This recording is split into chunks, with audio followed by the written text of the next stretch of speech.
There are several ways of looking at it. One is that any knowledge people take seriously is chump knowledge. Another way is that any knowledge serious people profess is likewise chumped. A third is that any knowledge that can be had is intrinsically chump. And a fourth possibility is that there is another possibility. Get it? Chump.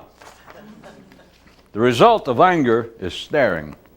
The result of sorrow is staring.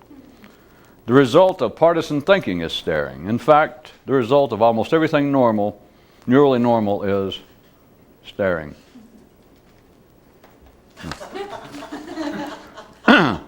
To believe that help lies without is to believe that it also does harm. But do take note that we die from the inside out. Cheers. The position of individual intelligence within the collective mind is exemplified by the case of one man. One man used to call up radio stations and request they play a particular song and then not listen. For those of you with weak tuners picking up confusing signals from this item, I will retitle it thusly: How individual intelligence could be within the collective mind, as exemplified by the man just mentioned. The first speaker declared, "Talk has made man what he is today." And a second voice countered, "Yes, a bumbling mess." And the first speaker was so stunned by this turn of events that he requested I hereat take over and inject a moral or a truism or something. Okay. A man who can think can't be entertained. One man told himself, whining and complaining is serious business, so stop it. Some legislative news regarding the Freedom of Choice Act. You can live life and never think about it.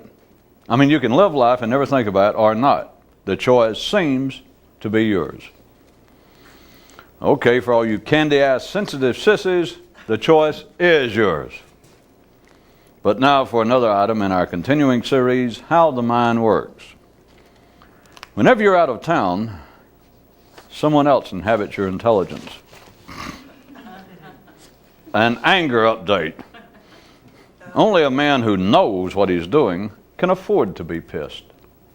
He can, of course, also afford not to be. The battlefront commander of the matured and ordinary dental brigade whipped his men into a fighting frenzy as best he could, then pointed toward the opposing trenches and exhorted them on by shouting, "Okay, get out there and gum them to death." In that all mental-based aggression compared to physical-based is always less than totally genuine, what could this suggest, relatively speaking, regarding the mind's overall claim to authenticity and superior authority? Just as muscles cannot work without the aid of opposing muscles, neither can the ordinary mind function nonpartisanly. Additional distinctions in vocal and non-vocal creatures. Animals are nice when they're nice, while men can also be just when they say they are. One guy thought, "Geez, I'd rather die than be like everyone else," and life replied, "You will." For many on this one planet, the creatures began to chant, "We want drugs, we want drugs." And life replied, "You've got them, you've got them." Then they changed their chant to, "So where are they? Where are they?" And life responded, "Look, look, look. Just look, look, look." And the creatures did. Then the creature said, "Oh." Man invented numbers so that they wouldn't forget, then invented words to help free them from the restrictions of numbers. One mother's directive to her brood: in the city, go by their rules. Be polite. When people ask your name, give it to them. Just don't give them your real one. Everyone has two names: their pissed name and their mental name. Which one should we call you by? Some literary news, albeit complex, abstruse, and perhaps a bit confusing if you're a simpleton expecting a dose of the same old thing. If someone was actually capable of any original thought, they wouldn't have to write fiction. Oh, by the way, same goes for how you live. How to think like a mystic. If you can't change the game, change the rules of the game. And if you can't change the rules, change where the game is played. And if you can't change where the game's played, change uniforms. And if you can't change your uniform, pretend that you have, damn it. And that's how to think like a mystic, damn it. Even after one or both of them had been dead and long gone, this one man would still periodically call up his mother and ask, "How am I doing?" And that's how neurogenetics are all tied together and stay stable. Oh, and by the way, a mystic functionally pretends that he's free, damn it, from all this. Some fashion news. Men are not vain. Thoughts are. That's why they have to keep comparing themselves to each other. How talk should be, a city view. The more mechanical, the better. The more verbal men become without an increase in individual intelligence, the more the above desire becomes reality. The city thanks you for your help. Local conditions thanks the city for its assistance. And life gives us all a hearty slap on the back for a job well done. Funny that a few of us feel no better for it. New, off-the-edge economic model. You could picture civilization as the gross output of the collective mind, and is thus everyone's sign of success and everyone's focus of failure.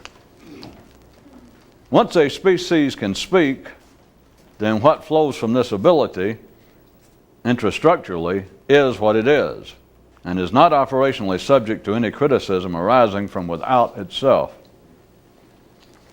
Civilization is not the enemy of a mystic, just his impertinence. And now an item from our poison control center. Those noxious fumes sometimes arising from the mind can be permanently avoided if you permanently stay away from home. And now for today's graffiti. It's hard to explain life to those already drowning in it. And now for today's serious definition.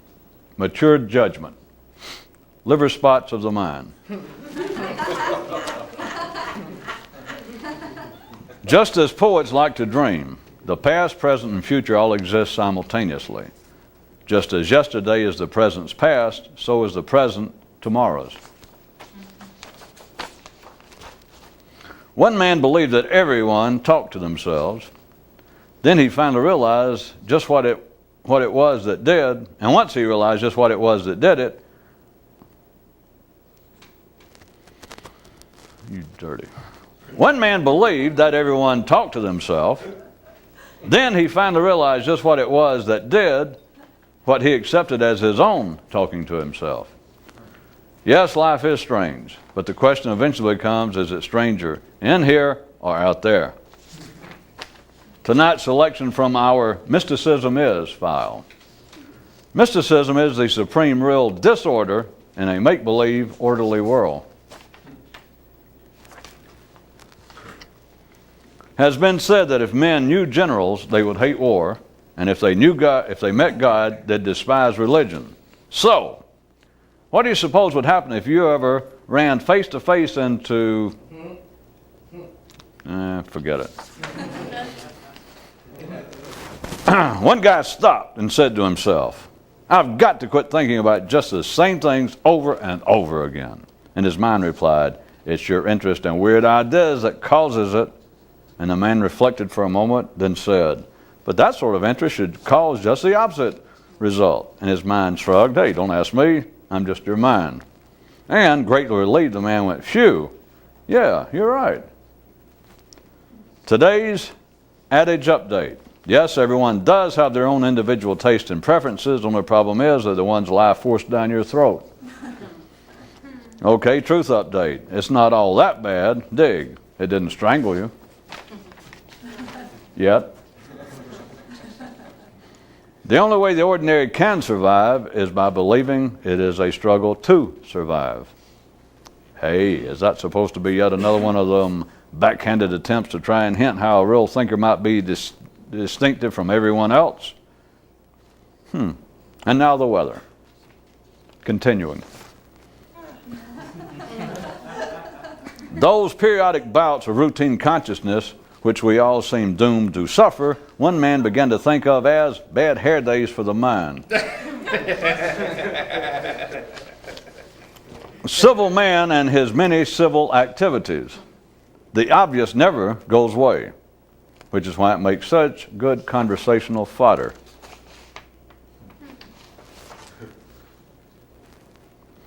A combination royalty and neural family update. Although the king certainly seems different from and to the people, if he takes it seriously, then he's dumber than they are.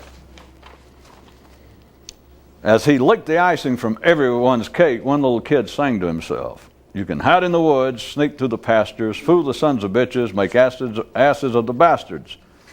You can ponder man's brief fate and reflect upon his arts, but," and just then his mother walked in and caught him. There are two histories of man. One is the record of where he's pissed, the other of what he's thought. Where, by the way, might we find your name? Why don't you find mystics in history books? Because they don't do battle with anyone. Some record-keeping housekeeping. In your new intelligence notebook, right after where you entered the item that said the benefit of having a bad memory is that you can enjoy the same thing more than once, right after that, add this one. The benefit of being dumb is that you can fully enjoy dumb things. And don't forget to put it in. And don't lose your notebook. Death, a memorial essay regarding spot removal. Men with small brains leave behind small stains. Knowing full well in advance that someone or the other will object to this, I'll go ahead and add a second version.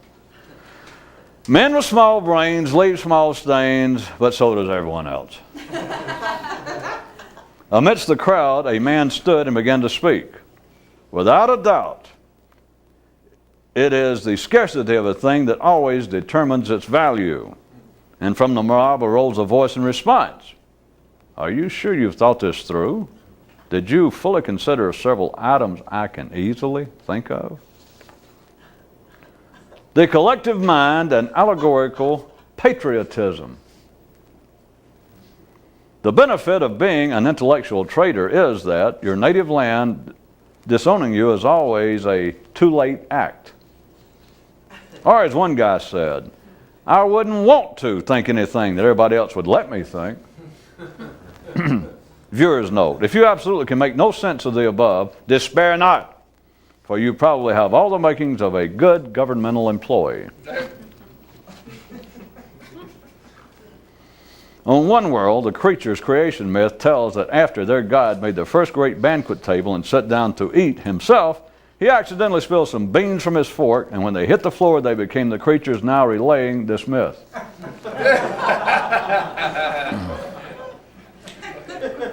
Their more advanced theological theoreticians have extrapolated from this tale two principles.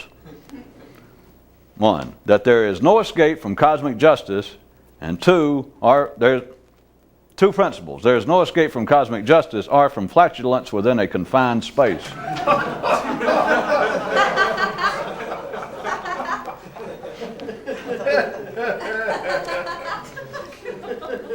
Everybody can exemplify the worst in man.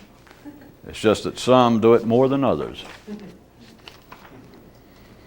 Man's mind and mechanical talk, an engineer's view. It's like life creating a cat's natural home base right next to a rat hole. Okay, yet another shot at it. Civilization. The obvious, talk to death. After being introduced and shaking hands, one guy says to the other guy, "Wait a minute, didn't we meet years ago? And you looked a lot different." Another guy replied, "Years ago I was a different person." Both these guys were just ideas in one man's mind.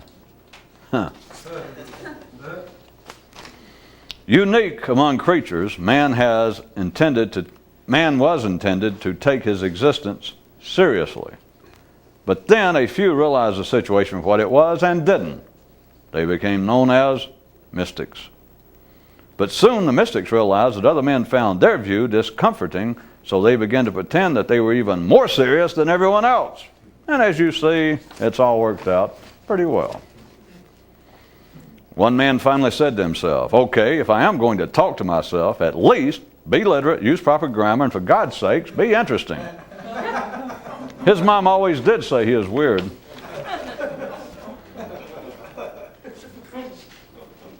Human mortality. Life's way of rectifying one yucky thought amongst the 6 billion. Restraint, spat one solar system. Restraint? We don't need no stinking restraint. Daddy asked one little kid, is it true that life can't hold its breath? "Now you're learning," the elder replied. Today's bumper sticker. Socrates died to set you free from certainty. Everyone is interested in space travel for the simple reason that there's not enough room in here.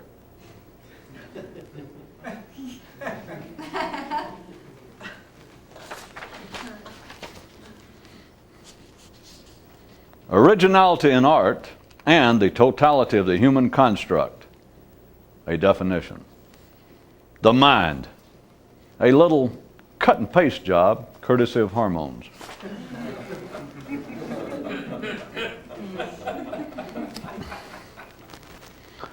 The simple dislike the more complex, and the more complex fear the simple. Thus does civilization gurgle, perk, and bungle right along.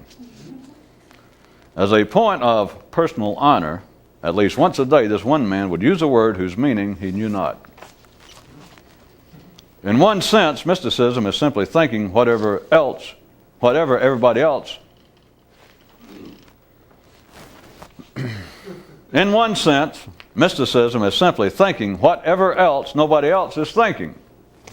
Or, another way to be sure that you're doing this right is that you're not sure that you're doing this right. A quotation clarification. It's not that there's a sucker born every minute, but rather that at every minute one dies and is instantly replaced by an exact look-alike so quickly that no one ever notices what's happening. There are 2 classes of people who don't notice this. Which class are you in?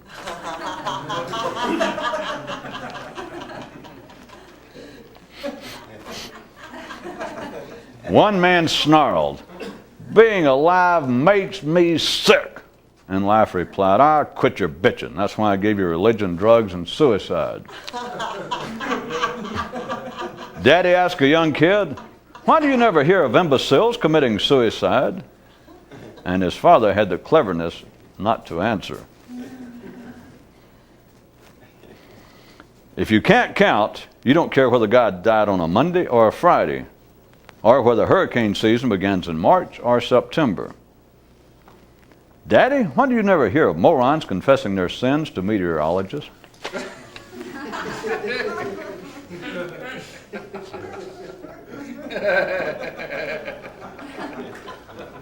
The benefit of being of ordinary mind is that you cannot be truthfully termed dumb, dense, or idiotic, at least by other ordinary minds. And suddenly, thinking back to a just read item, a man exclaimed, "Wait a minute, if you're neurally literate, nothing counts, including counting." As he moved through the assumed stages of the mystical journey, one chap began to think of himself as his own sit-down dinner.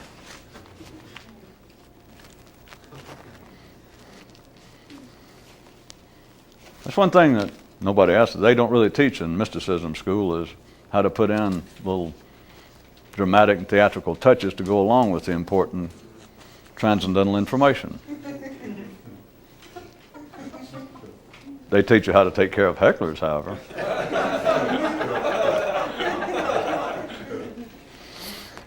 The human conversation, considered in light of the totality of man. People will talk about anything hormonal. Yeah, but how about that other, stuff? This one force would tell its victims, hey, dying doesn't hurt, and living's just for a little while. Plus, you can bitch. And life was so impressed that it offered him a job locally. And now another round from our Transcendental Quiz Show. Why don't real mystics wear some distinctive costume? Because faux mystics have them all. One man used to look up different words in the dictionary until, as he put it, he realized that they all mean the same damn thing.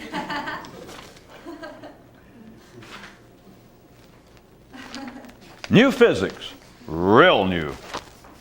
When frozen, water becomes ice for the same reason that ideas, when seriously thought, become true.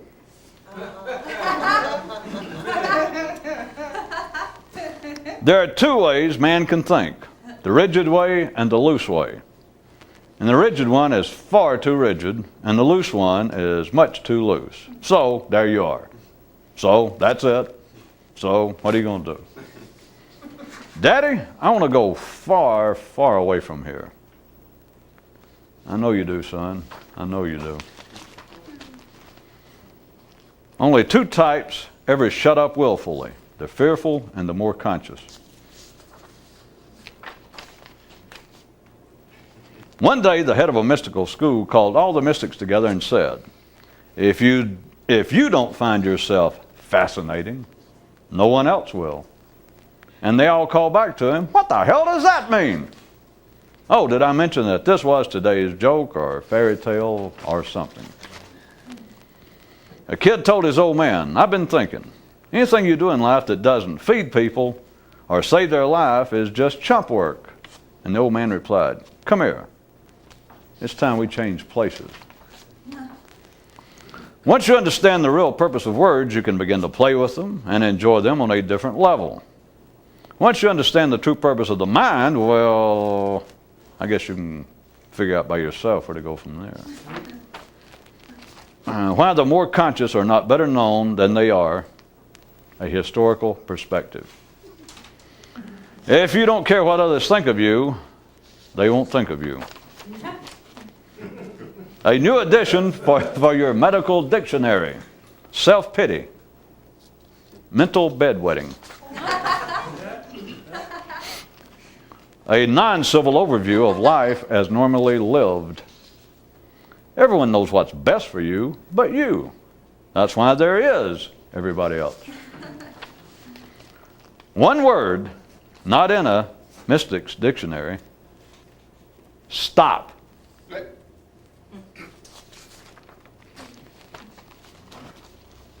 Another definition, scientist. Men, local conditions finally provided just so as to keep the priests from scaring the shit out of absolutely everybody.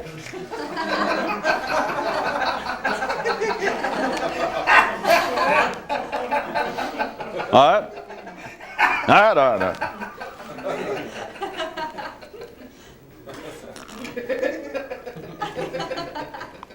Another distinction. Many people have what amounts to, for them, original thoughts. The ordinary ignore them. A mystic doesn't. If you can think to the point that you know you're alone, you've almost made it. Everyone's aware of the obvious, but only a mystic can accept it. Some local neural history. One man said, hey, don't blame me, so we didn't.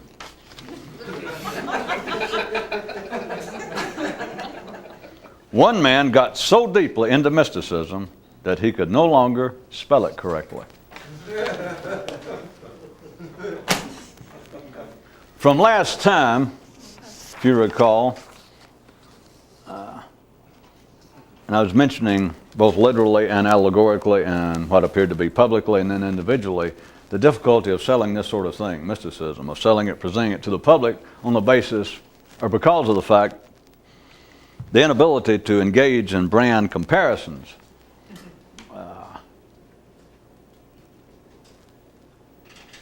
There is an obvious temporary finality to do with that, and it's simply that if it is truly transcendental thought, there's nothing to compare it to. I knew many of you would think, boy, that was worth the 48-hour wait, because that...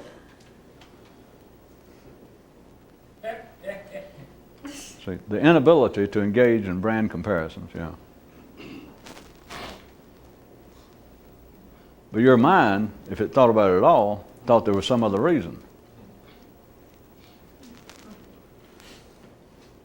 Now, what you don't like, I went ahead and spelled it out for you tonight, that the way that you can be sure that you're doing this kind of thing right is that you're not sure whether you're doing this kind of thing right. That's the way you know.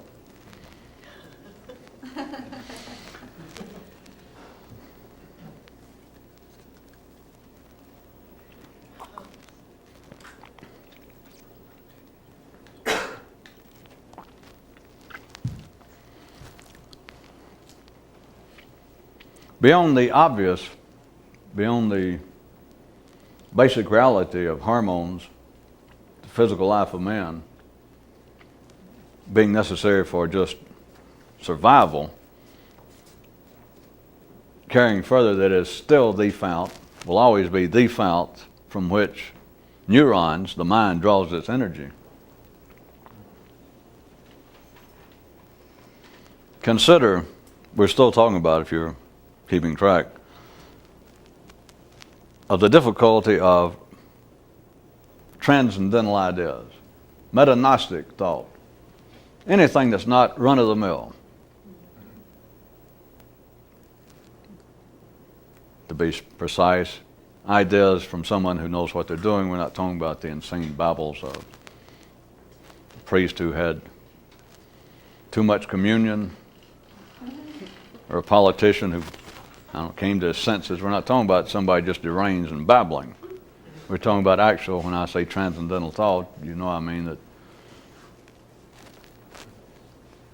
it is a telling of some form of obviousness not yet realized by contemporary time. The difficulty of it ever being comprehended. And there is a direct connection, as always, between what appears to be the different sides of man, such as his body and his mind.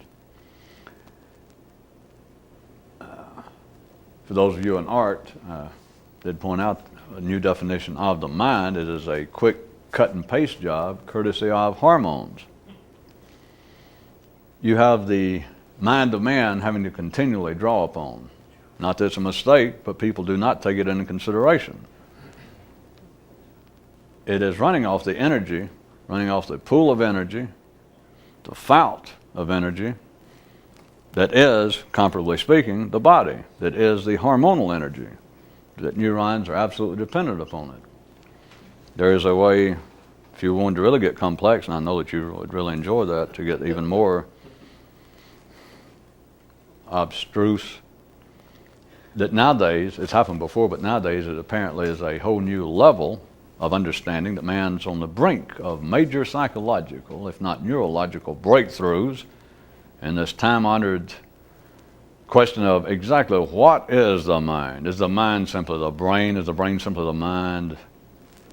They believe now that they're at some new level, having to do, if you recall, there was an item last time about a man that, in response to the growing idea of the power the mind has, that you're all familiar now that it's almost in the Western world common currency.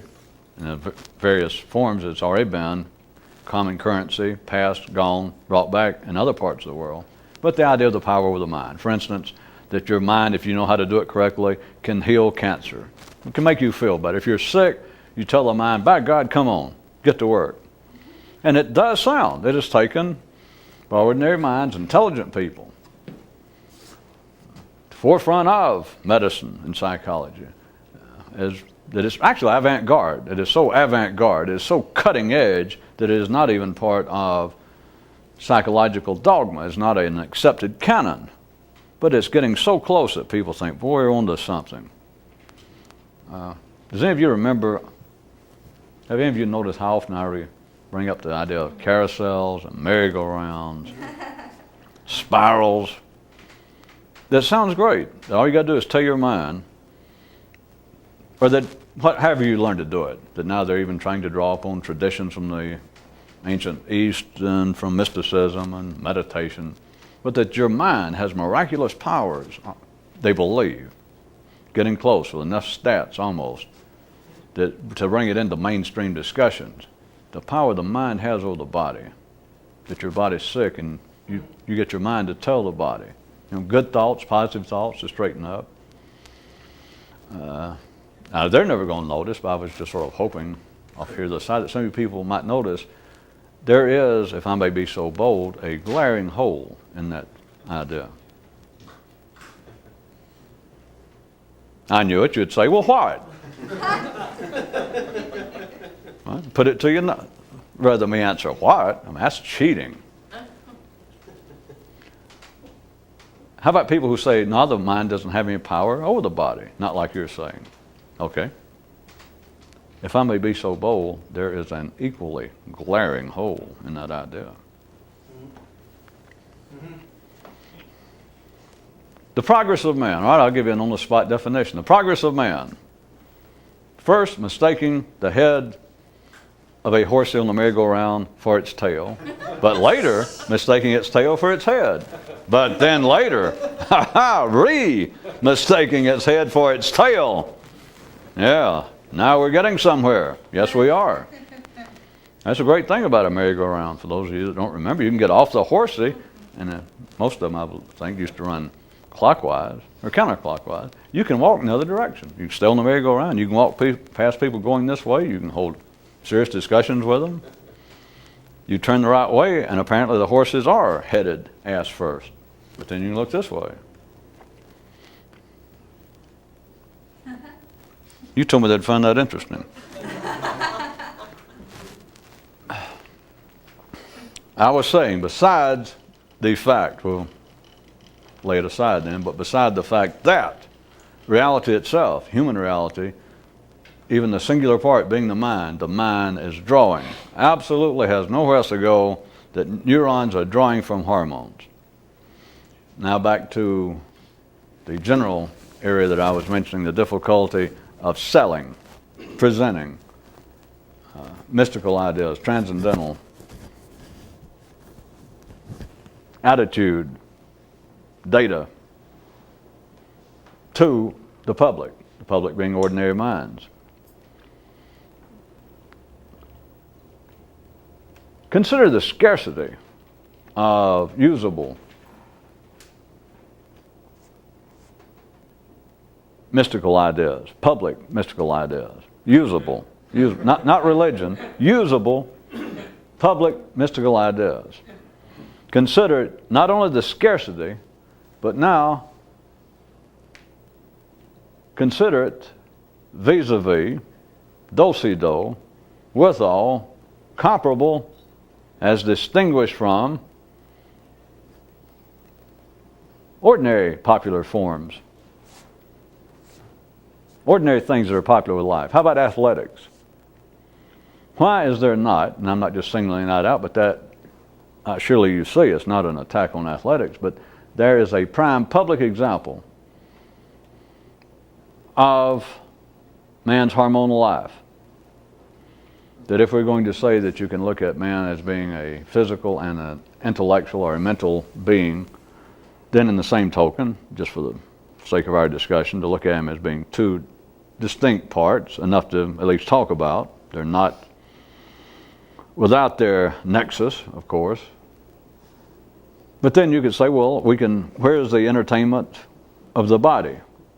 What do we do publicly? And the obvious one is, if we're going to say, all right, there is the physical side of man, we could bring up other things.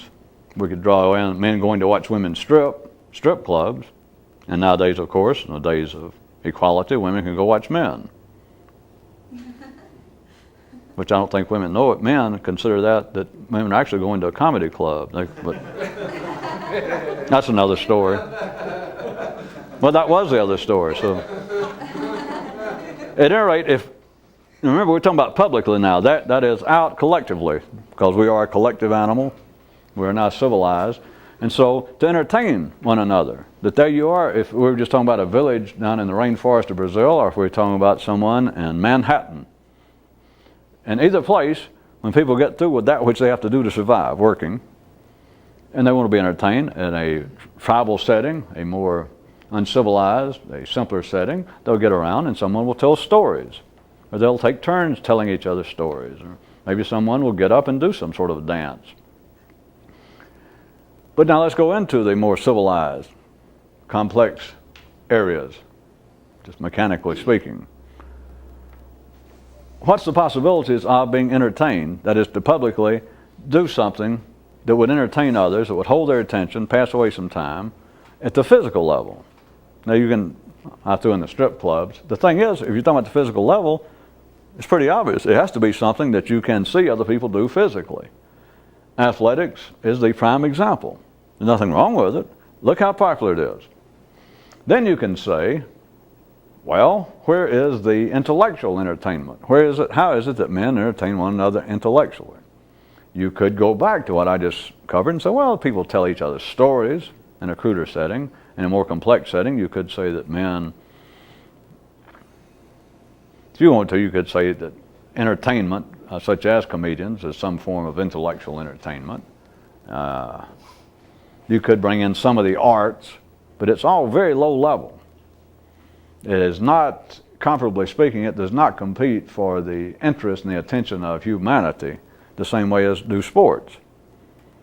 Even as I pointed out, even at the so-called higher levels of civilized society, that the box seats, the season tickets to basketball, football, and soccer, well, shouldn't include soccer, football and baseball and the rest of it, they're most arch supporters. And the ones who really put in the big money are people of the so-called upper socioeconomic classes. There's bigger supporters and probably spend more money per capita than do the lower classes. So where is the direct intellectual entertainment that would be comparable to sports? And I'm saying it's very low level, it is not near as specific and stable as is sports, but now a little bit beyond that. Where is that which would be pushing the limits of intellectual entertainment, public intellectual presentations, which would be, is oftentimes referred to as mysticism? Why, not only where is it, but why can't it be so? Why can't you put together some sort of mystical,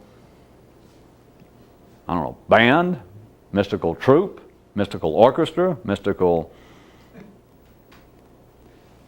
league? You understand? I'm just trying to slip up and let you consider that. How come you can't put mysticism in some sort of form and bring it out publicly and go, ha, ha, ha, here we are. Listen to this, or we think you'll like this. Why? What's involved? There's a way that you can feel it.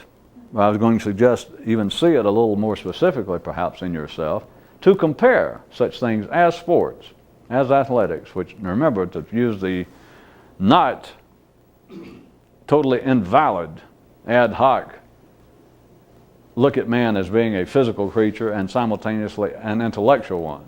Always remembering that this, with all of its beauty, the thing that makes us singular, some of us, to beavers and moose, that this very thing, no matter how great it is, that the body, the greatest thing it can do is high jump, whatever it is now, 15 feet, run a mile in less than 4 minutes. That's the best it can do, which is fine. But the mind can work out mathematics, design machinery, and send off rockets and direct it billions of miles away from where the mind is, our space program. Just how about that? Can develop artificial organs out of plastic so if your heart gives out, your liver, they can stick in one. You can't really compare that and whatever the new record is in the broad jump. right? Except for this. Comfortably speaking, as extreme as may seem to be the divide between the mind and its ability and what it has wrought compared to the body, remember this. That's the body, that's the mind. If it wasn't for that, there is no this. Not just the brain. You can bypass the discussion about, well, of course you should bypass that by now anyway, but the discussion, if it's the mind just the brain, is the brain just the mind? If they actually wanted to know, you could pop into wherever the latest discussion being held and say, hey, Dr. Roscoe and Professor so-and-so, save yourself some time. Let me point this out. It doesn't matter whether it's the brain or the mind. If it wasn't for the body, you wouldn't have either one. They go, well, we don't think you understand the question. Oh, yeah. Well, too well, too well. That's why you're giving me the bum's rush. And they're going, get that guy out of here. It is, see, that's what makes, to go back off the point, that maybe I have a little now, is the whole idea, not that it's wrong and not that it's right, but it's now seen as a new stage of progress, and men have been through it in other forms before. It just keeps going like this, and it spirals up a little. It's not that it's not indicative of some form of mass, collective progress of humanity, but the idea now that the mind has God knows what kinds of powers, or at least what kind of potential powers over the body. You understand what that amounts to? You're staying on a merry-go-round. Let's say it's over here, if we cut it into quadrants. You're over here in the northeast quadrant, and there's a green horsey. Let's call it the mind or the body. And over at the southwest quadrant is a purple horsey. And you and the horses are on the merry-go-round, and you're now telling the green horsey, go get the purple one. Sick him. Sick him.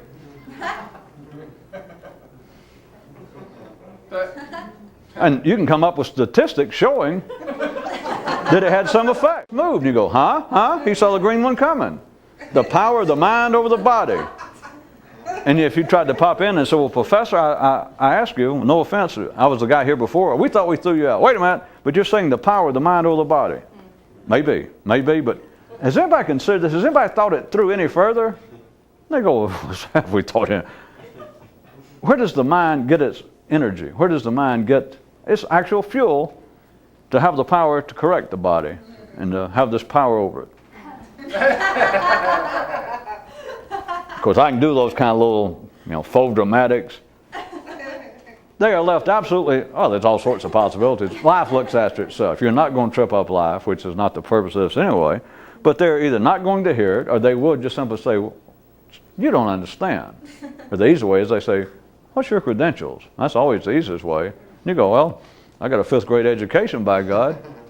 And they all, so see, then they can dismiss it. As long as you can dismiss the source, then you don't have to deal with the question. Son, this is, I know you mean well, but go to school. Or, we're big guys. We're grown-ups. We all have doctorates up here.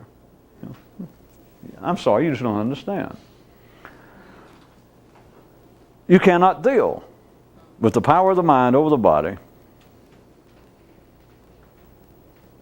and at the same time confront the question of, wait a minute, that's great. I understand that, and I almost fell for it. I almost agreed with it. I say fell for it. I almost fell in line and marched along with you people. But how's the mind going to control the body when it is absolutely unconditional?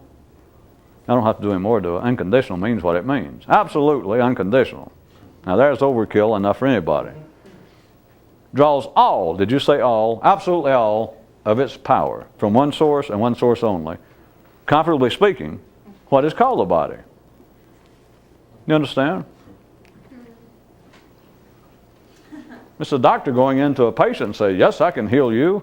And in some way, whatever it is that is lacking in the patient, like what you need is a new liver. And so maybe he cuts off his foot and tries to make a liver out of it and stick it back in his side. That's what you're saying. The other side would be, I don't mean that that's just a one-way street. The other side would be to deny that the mind has that kind of power. To say it's just a slave of the body. Then they still miss the point. They just miss it in a different direction. Then they moved over to the southwest quadrant of the merry-go-round, and now they grab the purple horse, and they're saying things like, don't pay attention to that green horse. What a Johnny-come-lately. Who runs life? Who lives and dies? Who works for a living? What does it do? bitches, whines, complains, daydreams. All right, back to where we were. Looking at the scarcity, considering the scarcity of usable public mysticism, as opposed to any form, but to take athletics again, where we were. Now we're getting into the real allegorical individual possibility,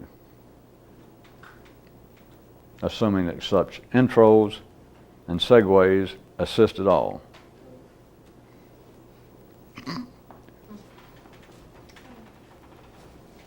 In athletics, there is one thing lacking in mysticism that is always present in sports. It is beforehand, it is known what will constitute success or failure. For in baseball and the guys at bat, there's no question. Either get a hit or it'll be out. It's quite simple. No one thinks about it. But pause a second. Either you're there in person or just flip on TV, and there it is. Sane, educated, mass numbers of people. The heartland of America, or for all of us here where we're recording this, the heartland of Albania. Any good, decent, middle-class Albanians out there on a good, warm, sunny afternoon. And there's some kind of great excitement. It's played within a confined area. They have to run around in a circle. I have no idea what connotation or significance that is, but they run in a circle. But each individual guy, not just the team, not about who wins and loses, whether it's our great home Albanian team or those damn Greeks we're playing this week. But the batter's up. There's one guy, and the camera switches around. There's people on the edge. Why is it so popular vis-a-vis any other possibility? It is known. There is no doubt if you have any interest in it. It is known beforehand what constitutes success and failure. In transcendental thought, there's nothing even close. Has anyone noticed that we have reversed where it started? When I was pointing out that you cannot sell this because of lack of any brand comparison. You can look at it. Those of you who are really good, you understand, I didn't simply reverse it. We're not on the other side of the merry-go-round. We changed it. We're on the other side of the merry-go-round, but we moved to another universe and just went to the other side of the merry-go-round. Or if you'd like to look at another way, we started out looking through a telescope at this faraway universe that you were not even sure existed, but if you followed it now, we're in that one looking back here at the other end. There is no way to beforehand. I shouldn't even say that. Back to how I did present it. In such things as sports, and there are many other activities, politics, stock trading, but anything that is popular publicly, that is, the collective throughout history, or if it may be some present fad or passing interest, but whatever it is always known beforehand. There are rules to the game. It can be baseball, it can be stock trading. The rules of the game are established, and it is known in each and every instance. Whether the team wins, whether this individual batter gets on base or is out. A trader with a stock firm, the firm may, or the firm does yearly, show whether it made a profit or a loss, but continually throughout the day is like each stock trader is like a man at bat. It is known beforehand. He's watching, he's doing money trading on the Tokyo Stock Exchange, and it is known if you followed it all, they're doing it. Hog futures, that instantly, well, at least as long a time as it takes one guy to get up and run through either 3 outs or get on base, 3 strikes or get on base, it is known. There is no question what constitutes, if you know anything about whatever the game is, stock trading or baseball. It is known beforehand what constitutes success or failure. I repeat again, don't let the Obviousness solely because people do not analyze it. It would not be popular. It would not even be visible, existentialistically speaking, to the popular eye, if that were not a part of it. There has to be rules of the game, which is the mind imposing an apparent sense of order on that which is somewhat disorderly to the mind to begin with. So it imposes the order that, well, all right, we've got rules of the game right here. The National Baseball Association, or whatever their name is, that here are the rules covering everything we can imagine might happen. So the rules of the game are known. There's a sense of order to it. We know how many innings are played. We know how many outs are in an inning. And then each time a batter comes up, we know what's going to constitute success or failure. You know what will constitute success or failure in a political election? No one analyzes it, but without it, no game would exist. There would be no public interest in anything now known. To consider vis-a-vis, to compare that with this sort of thing, how could it be of any interest? Much less popular, how can it be of interest?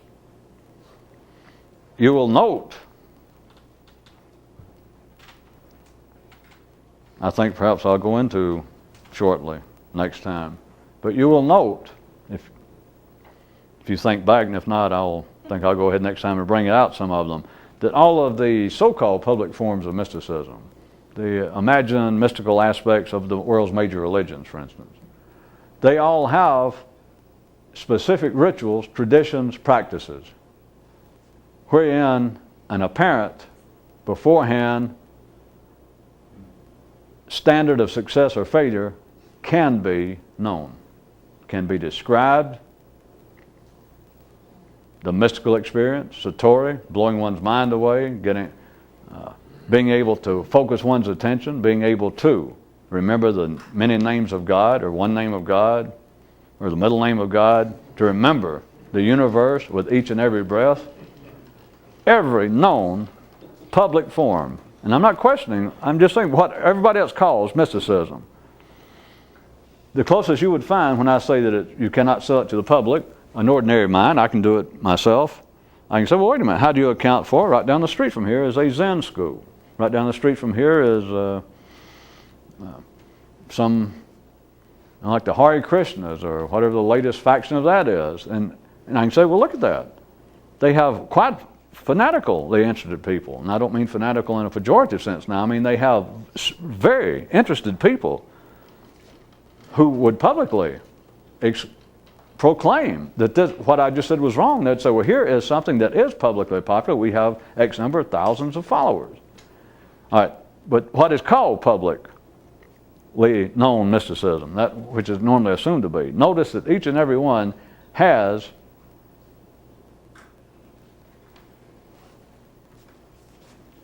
a game to it.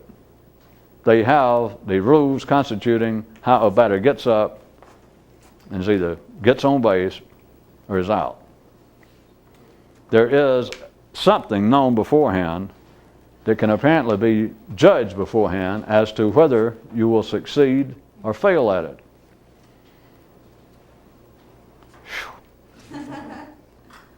Hey, even I will admit a convoluted sentence when I see it. It wasn't my fault. It's the humidity. Well, you do understand right quick religion, taken as being the real, even the more simplistic form of the simplistic public forms, known forms of mysticism. They all have beforehand described, known, and collectively within whoever's interested in the religion or practice, known amongst them that, all right, here is what we're trying to do, and here's how we're going to try and do it. What we're trying to do is to absolutely, let's say, still the mind. To still the mind is to bring on, and then you can call it whatever, cosmic consciousness. You have then achieved union with the Godhead. You have then achieved the supreme spiritual, intellectual, individual experience possible for man. Okay, that's what I want. How do I do it? So you've already laid down the rules of the game. That's the success we want. How do we do it? What we do is meditation of a particular form. It could be just meditation is sit and don't physically move. That is, don't play baseball. All of you allegorical thinkers, you've got to take that part of the body. We sit. for X number of hours a day. That's part of the rules of the game. You sit and just don't move. Don't move the body, because the body has the possibility of disturbing the mind. we sit. And what we're trying to do, until the mind becomes clear, until the mind absolutely becomes still, here's what we want you to do, is with every breath, picture the surface of a lake that is motionless. Now the mind is already disturbed. And you go, yeah, it's always going on, yeah. And your body's kind of fidgety. Yeah, well, I was on TV and sold products. Well,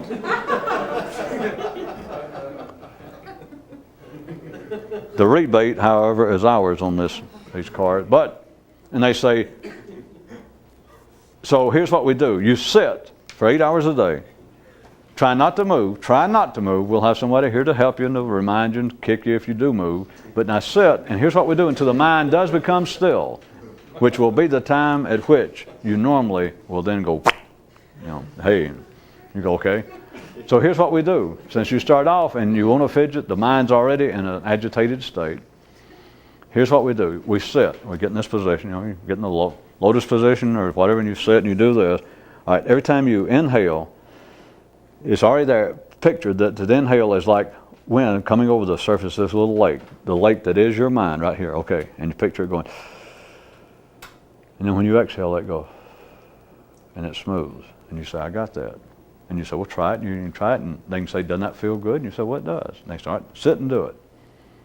Now, you do know that if you sit there 8 hours, and no matter how that you gave up your life and moved to the other side of the world, and went to this place, and they said, that's the way we do it. And you go, okay. And you even try it, and you go, oh, this is it. That's what I've been looking for. If you sit there 8 hours, I hadn't figured out, how many times would you inhale and exhale at one sitting in 8 hours? Who knows?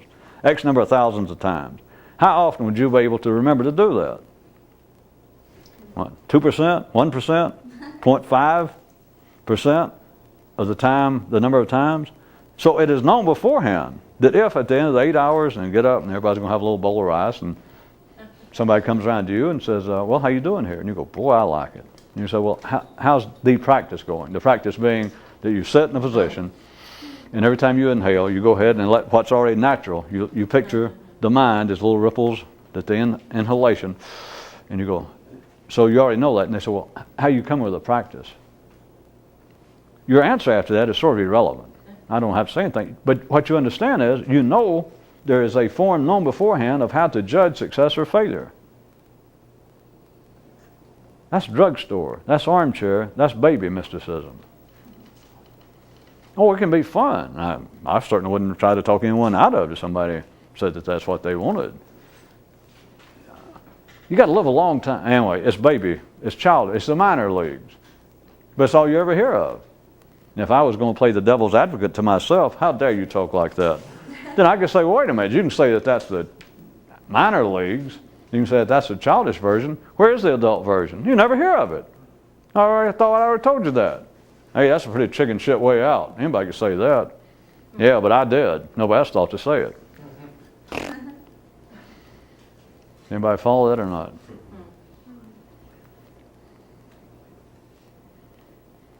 You can't hear of it because there is no way beforehand to judge success or failure. If you do, you're back in the minor leagues.